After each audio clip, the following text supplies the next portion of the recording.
নমস্কার, গল্পকুঞ্জে আপনাদের সকলকে স্বাগত।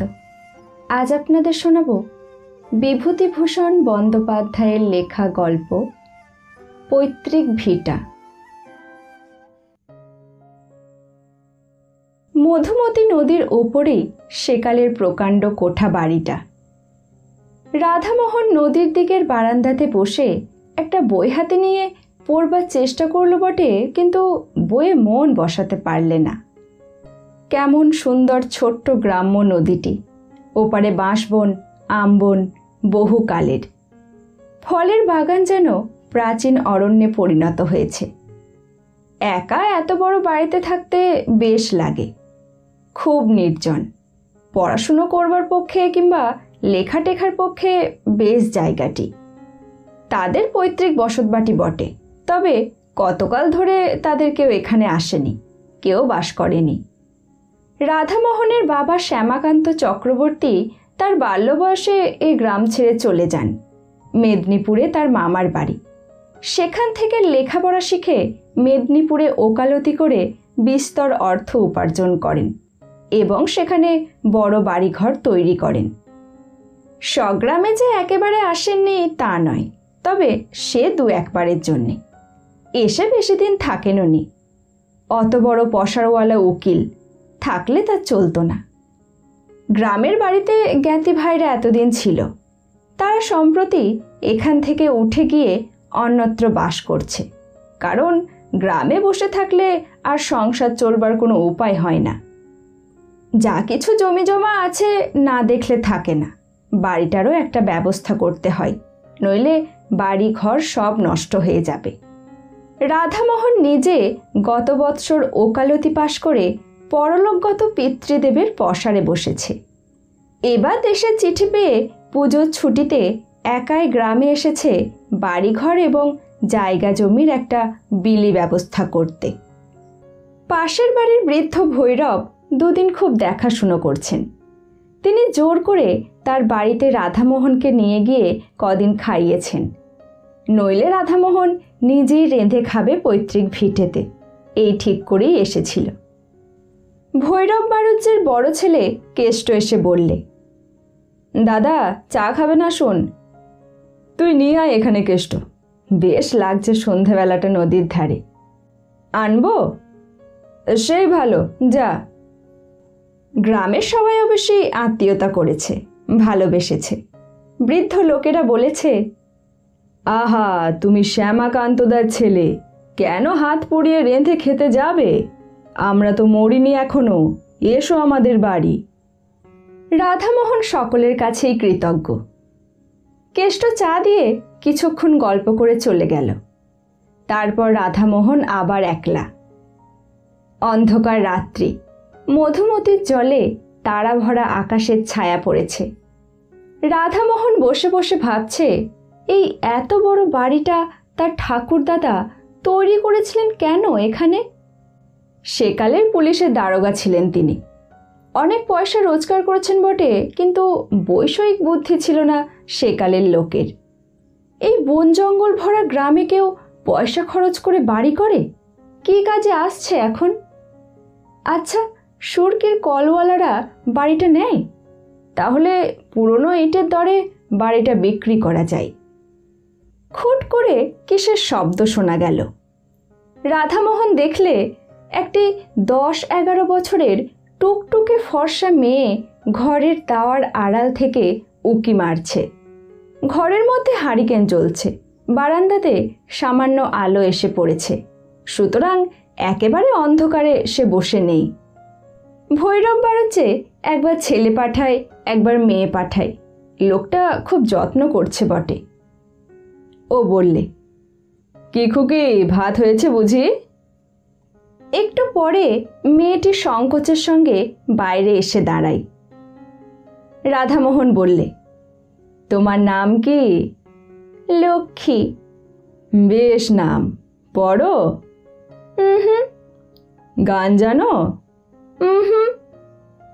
রাধামোহন হেসে বললে, তবে তো মুশকিল দেখছি, বিয়ের বাজারে তুমি যে বিপদে পড়বে। রান্না? বালিকা ঘাড় নেড়ে জানায় সে জানে। ওই একটা ভালো গুণ রয়েছে তোমার। কি কি রান্না জানো? সব। সব? বাহ, বেশ খুকি তুমি। বসো। বালিকা সলজ্জভাবে ঘাড় নেড়ে বললে, না, বসবো না। কেন, কাজ আছে? না। তবে বসো। না, আমি যাই, তুমি খেয়ে এসো। যাচ্ছি। ভাত হয়েছে? তোমার খুব খিদে পেয়েছে না?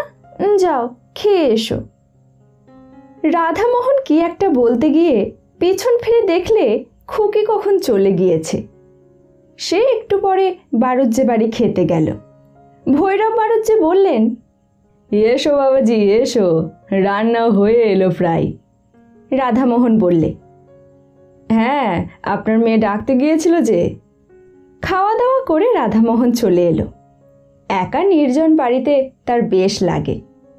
তার পূজ্যপাত পিতৃপুরুষেরা যেন অদৃশ্য চরণে এখানে বিচরণ করেন। এ বাড়িতে তার পিতামহ বাল্যকালে খেলে বেরিয়েছেন। তার পিতামহী নববধূরূপে প্রথম এসে দুধে আলতা পা রেখে দাঁড়িয়েছেন এ বাড়ির প্রাঙ্গণে। আজ তারা বিদেশে গিয়ে বড় বাড়ি ফেঁদে বাস করছে, দেশকে ভুলেছে। গভীর রাত্রে ঘুমের ঘোরে সব পূর্বপুরুষেরা যেন এসে অনুযোগ করেন, কেন আমাদের ছেড়ে চলে গেলে? কি করেছিলাম আমরা? পরদিন সকালে উঠে সে নিজের জমি জমা নিয়ে ব্যস্ত রইল। সারাদিন কাটল সেভাবে। রাত্রে বারান্দাতে বসেছে। আবার সেই খুকিটি এসে দরজার আড়ালে দাঁড়ালো। প্রথমটা রাধামোহন টের পায়নি। বড় লাজুক মেয়ে, নিঃশব্দ চরণে কখন যে এসে দাঁড়ায়। রাধামোহন বললে, ও খুকি। ভাত হয়েছে নাকি? আজ দেরি হবে, মাংস রান্না হচ্ছে তোমার জন্যে। সত্যি? তবে তো আজ ফিস্টের ব্যবস্থা। ও, তুমি বুঝি ফিস্ট বুঝতে পারলে না? ভোজ যাকে বলে, কি বলো? খুকি হেসে চুপ করে রইল। বেশ মেয়েটি, বেশি কথা বলে না, শান্ত সলজ্জ ব্যবহার। রাধামোহন বললে, তোমার মামার বাড়ি কোথায় খুকি? ভুলে গিয়েছি। ভুলে গিয়েছি কিরকম? সেখানে যাও না? খুকি ঘাড় নেড়ে বললে, না। রাধামোহনের হাসি পেলে খুকির কথায়। বেশ নিঃসংকোচ ভাব ওর। খুকি আবার বললে, তুমি একা এসেছো কেন? রাধামোহন হাসতে হাসতে বললে, কেন বলো তো? বৌঝিদের নিয়ে এসো, এত বড় বাড়ি পড়ে আছে, আমোদ করুক। তোমার তাই ইচ্ছে খুকি? খুব, আমি তো তাই চাই। কেন? কতকাল এ বাড়ি এমনই পড়ে আছে না, কেউ পিদিম দেয় না। এই কথাটা ওর মুখ থেকে শুনে রাধামোহনের আশ্চর্য লাগলো। এতটুকু মেয়ের মুখে এমন কথা, পাকা গিন্নির মতো। ও কৌতুকের সঙ্গে বললে, তোমার তাতে খারাপ লাগে নাকি খুকি? বাহ, লাগে না। তোমরা সবাই এসো, বাড়িতে শাঁখ বাজুক, সন্ধ্যের পিদিম দেওয়া হোক। কথা শেষ করেই সে ব্যস্তভাবে বললে, তোমার খুব খিদে পেয়েছে না? বড্ড রাত হয়ে গেল। না না, এমন আর বেশি রাত কি? তোমার আবার সকালে খাওয়া অভ্যেস। তুমি কি করে জানলে খুকি? অস্ফুট হাসির সুর মাত্র শোনা গেল, কোনো উত্তর এলো না। একটু পরে মাথা দুলিয়ে খুকি বললে, ভালো লাগে, বড্ড ভালো লাগে। এই যে তুমি আজ এসেছো, কেউ তো কখনো আসে না এ বাড়িতে। তুমি যাও, মাংস রান্না হয়ে গিয়েছে। হয়ে গিয়েছে? তুমি কি করে জানলে? খুকি হেসে বললে, আমি জানি যে, যাও তুমি। দাঁড়াও, আমি মুখটা ধুয়ে আসি, একসঙ্গে যাব। মুখ ধুয়ে এসে কিন্তু রাধামোহন খুকিকে দেখতে পেলে না। চঞ্চল মন ছেলে মানুষের, আগেই চলে গিয়েছে। বেশ খুকিটি, কেমন পাকা পাকা কথা বললে, হাসতে হাসতে প্রাণ যায়। ভৈরব বাড়ুজ্জে ওকে দেখে বললে, এসো এসো বাবাজি, এই তোমায় ডাকতে পাঠাচ্ছিলাম। আজ একটু রাত বেশি হয়ে গেল, একটু মাংস নেওয়া হলো আজ। বলি, রোজ রোজ ডাল ভাত ওরা খেতে পারে না। আমার বাড়ি আজ দুদিন খাচ্ছে, সে আমার ভাগ্যি, নইলে ওদের অভাব কি। তাই আজ। রাধামোহন সলজ্জভাবে বললে, না না, সে কি কথা, যা জুটবে তাই খাবো, পর ভাবেন নাকি কাকা, আমি তো বাড়ির ছেলে। পরদিনও আবার খুকি সন্ধ্যার সময় এসে হাজির। রাধামোহন বললে, এসো খুকি, তোমার কথাই ভাবছিলাম। খুকি হেসে বললে, আমার কথা? সত্যি তোমার কথা। খুকি ছেলে মানুষই ভরে ঘাড় দুলিয়ে হেসে বললে, কেন, আমি জানি। তুমি জানো? জানি, কিন্তু বলবো না। রাধামোহন আজ খানিকটা সন্দেশ আনিয়ে রেখেছে খুকিকে দেবে বলে।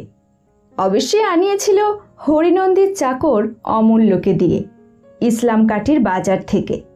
ইসলাম কাঠির সন্দেশ এই অঞ্চলে বিখ্যাত। অমূল্য দেখা যাচ্ছে গল্প করে বেরিয়েছে। রাধামোহন মনে মনে বিরক্ত হয়ে উঠল অমূল্যর ওপর। খুকিকে হঠাৎ খুশি করে দেবে সন্দেশ হাতে দিয়ে ভেবেছিল, সেটা আর হলো কই। তবুও রাধামোহন বললে, না, তুমি জানো না খুকি, কি বলো তো? খুকি মৃদু মৃদু হেসে বললে, জানি আমি। ওর হাসির মধ্যে এমন একটা বিজ্ঞতা আছে যে রাধামোহন আর কোনো প্রশ্ন করলে না এ নিয়ে। ও জানে, ওর মৃদু হাসির মধ্যে দিয়েই সে কথা বোঝা গেল। অমূল্যটা আচ্ছা তো, পাড়াগাঁয়ের লোকের পেটে কোনো কথা থাকে। খুকি আবদারের সুরে বললে, কই, দাও আমাকে সন্দেশ।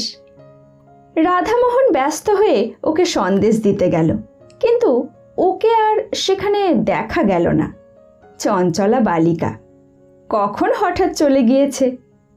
ওর ধরন বড় আশ্চর্য রকমের।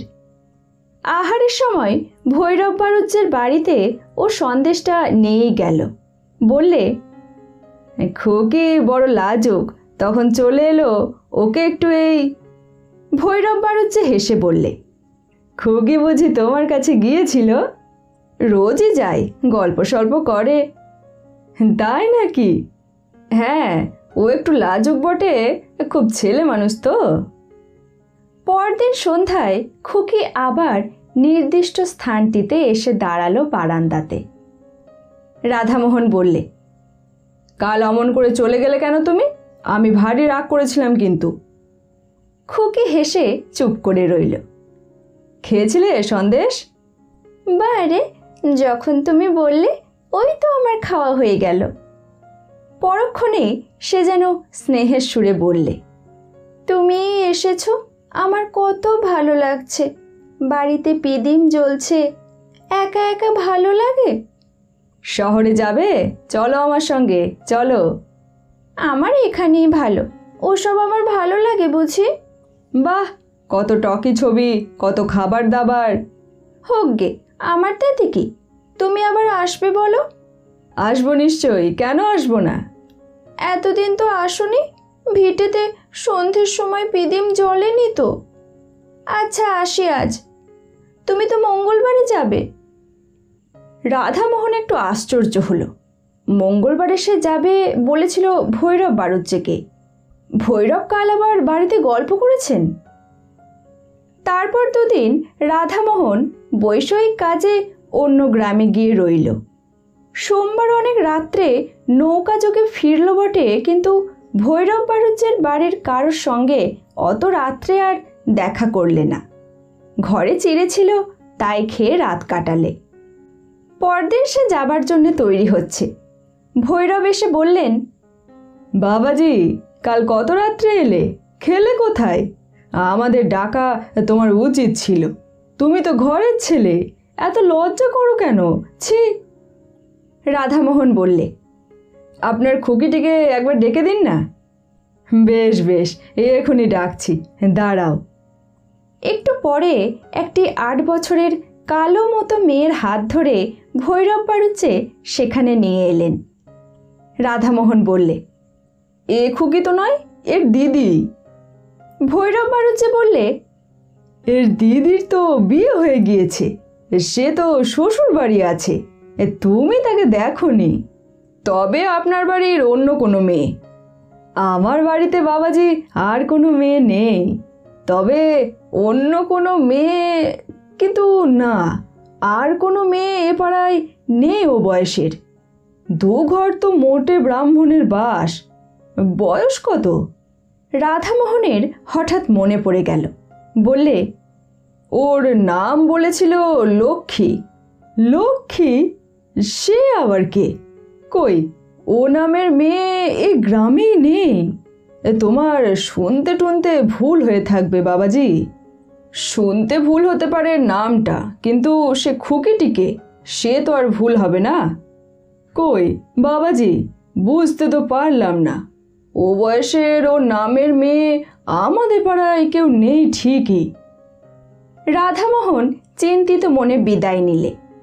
আশ্চর্য ব্যাপার, খুকি বার দেখা করতে এলো না কেন? স্বগ্রাম থেকে ফিরবার 2 বছর পরে রাধামোহন তার পিসির বাড়ি গিয়েছে জব্বলপুরে। সেখানে পুরনো এক ফটো অ্যালবাম খুলে দেখতে দেখতে একটি মেয়ের ফটো চোখে পড়ল। এই মেয়েটিকে সে যেন কোথায় দেখেছে, ঠিক মনে পড়ল না। পিসিমাকে ডেকে ফটোটা দেখাতে তিনি বললেন, একে তুই দেখবি কোথায়? ও তো আমার ছোট বোন, তোর ছোট পিসি। 12 বছর বয়সে মারা যায়। তুই তখন কোথায়? তোর মার বিয়েই হয়নি। আমরা তখন সব আমাদের গায়ের বাড়িতেই থাকি। তারপর পিসিমা কতকটা যেন আপন মনেই বললেন, আহা, একটু একটু মনে হয় ওকে, বেশ দেখতে ছিল। সে আজ 40 বছরের কথা। তারপর তোর বাবাও দেশ ছেড়ে মেদিনীপুর চলে এলো। দেশের বাড়িতে যাওয়াই হয়নি। বিয়ের পর আমি একবার মোটে গিয়েছিলাম, সেও আজ 20 বছর আগের কথা। রাধামোহন অবাক হয়ে চেয়ে রইল অ্যালবামখানা হাতে করে। হঠাৎ মনে পড়াতে বললে, কি নাম ছিল ছোট পিসিমার? পিসিমা উত্তর দিলেন, লক্ষ্মী।